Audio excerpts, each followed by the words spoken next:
Assalamualaikum warahmatullahi wabarakatuh.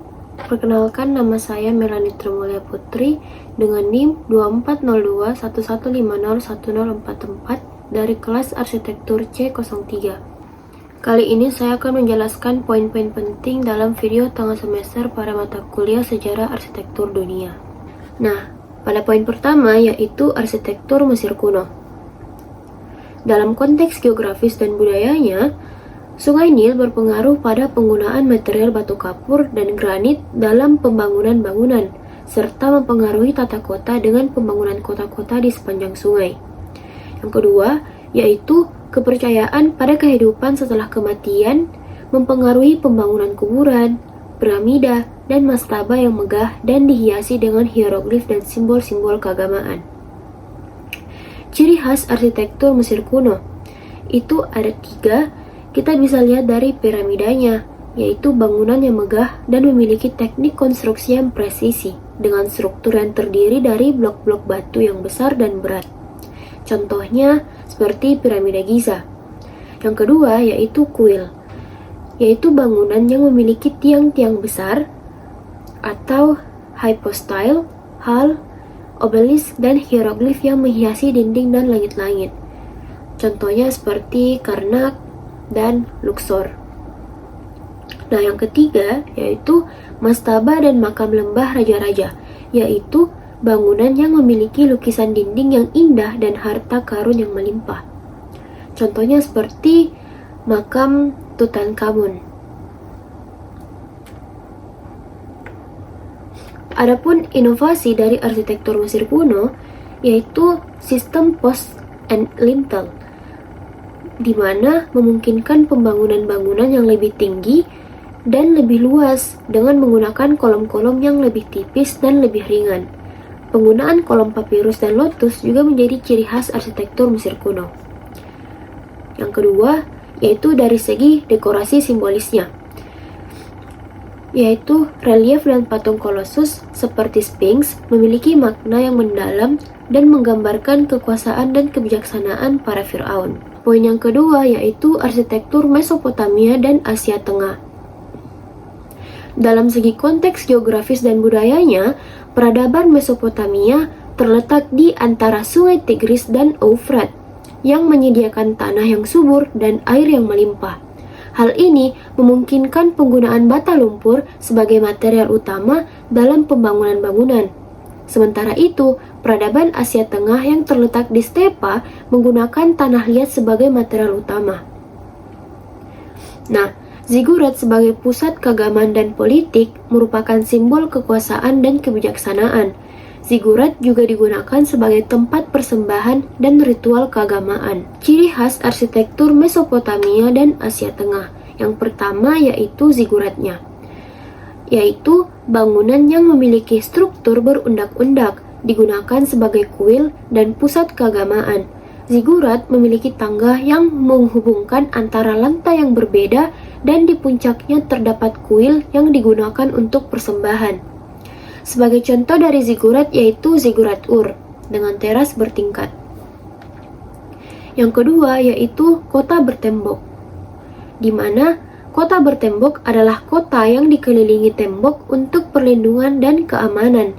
Tembok kota ini dibangun untuk melindungi penduduk dari serangan musuh dan binatang buas.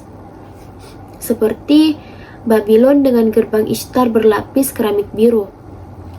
Nah, yang ketiga, struktur istana, yaitu bangunan yang megah dan mewah digunakan sebagai tempat tinggal raja dan keluarganya.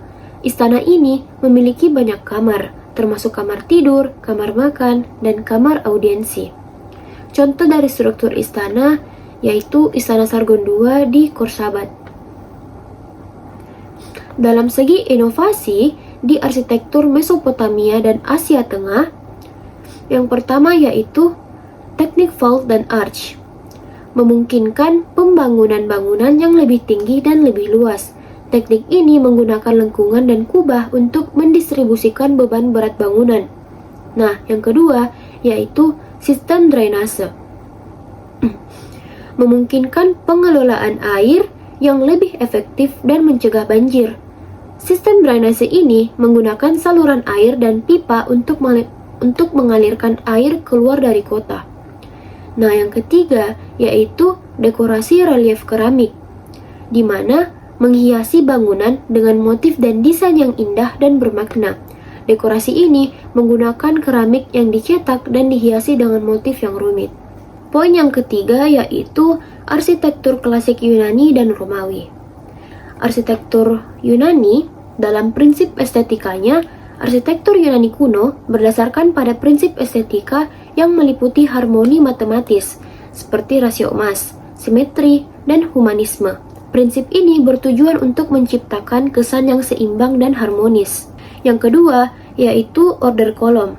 Arsitektur Yunani kuno menggunakan 3 jenis order kolom, yaitu Dorik, sederhana dan kuat, digunakan pada bangunan yang lebih tua. Yang kedua, Ionik, yaitu bergulir dan lebih rumit, digunakan pada bangunan yang lebih muda. Dan yang terakhir yaitu Korintian, berdaun akantus dan lebih mewah, digunakan pada bangunan yang lebih megah. Nah, struktur penting dari arsitektur klasik Yunani, ada beberapa contoh dalam arsitektur Yunani kuno, yaitu yang pertama kuil, seperti Parthenon dan kuil Hephaestus yang digunakan untuk peribadatan dan upacara keagamaan. Yang kedua yaitu teater terbuka, seperti Epidaurus yang digunakan untuk pertunjukan teater dan musik. Nah, yang ketiga yaitu Stoa, ruang publik yang digunakan untuk pertemuan dan diskusi. Sedangkan dalam arsitektur klasik Romawi, dalam inovasi teknologi, yaitu seperti yang pertama beton. Romawi mengembangkan teknologi beton yang disebut opus caementicium, yang terbuat dari campuran kapur, pasir, dan air. Yang kedua yaitu kubah. Romawi mengembangkan teknologi kubah yang memungkinkan pembangunan bangunan yang lebih besar dan lebih tinggi. Nah, yang ketiga yaitu sistem lengkungannya. Romawi mengembangkan sistem lengkungan yang memungkinkan pembangunan jembatan, akuaduk, dan bangunan lainnya.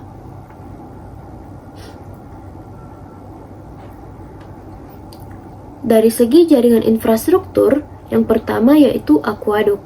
Romawi membangun akuaduk yang membawa air dari sumber air ke kota-kota. Yang kedua dari jalannya.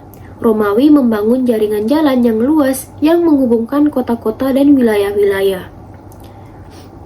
Untuk tipologi bangunannya, ada 3 macam. Yang pertama yaitu amphitheater, seperti Colosseum yang digunakan untuk pertandingan gladiator dan pertunjukan lainnya. Yang kedua yaitu basilika, digunakan untuk fungsi hukum dan komersial. Nah, yang ketiga yaitu forum, ruang publik yang digunakan untuk pertemuan dan diskusi. Nah, yang terakhir yaitu dari segi dekorasinya. Ada 3 macam, yaitu yang pertama mosaik. Romawi menggunakan mosaik untuk menghiasi lantai dan dinding bangunan. Yang kedua dari segi fresko, Romawi menggunakan fresko untuk menghiasi dinding bangunan juga. Nah, yang ketiga yaitu marmer berlapis. Romawi menggunakan marmer berlapis untuk menghiasi dinding dan lantai bangunan. Poin keempat yaitu arsitektur abad pertengahan. Yang pertama yaitu Kristen awal pada abad 4 hingga 6 Masehi. Adaptasi Basilika Romawi menjadi gereja seperti Basilika San Vitale yang menunjukkan pengaruh arsitektur Romawi pada arsitektur Kristen awal. Ciri khas arsitektur Kristen awal meliputi nave tengah yang luas dan menjadi pusat peribadatan, apse yang berbentuk setengah lingkaran dan menjadi tempat altar, atap kayu yang sederhana dan melindungi ruang peribadatan. Nah, yang kedua yaitu Bizantium pada abad 5 hingga 15 Masehi.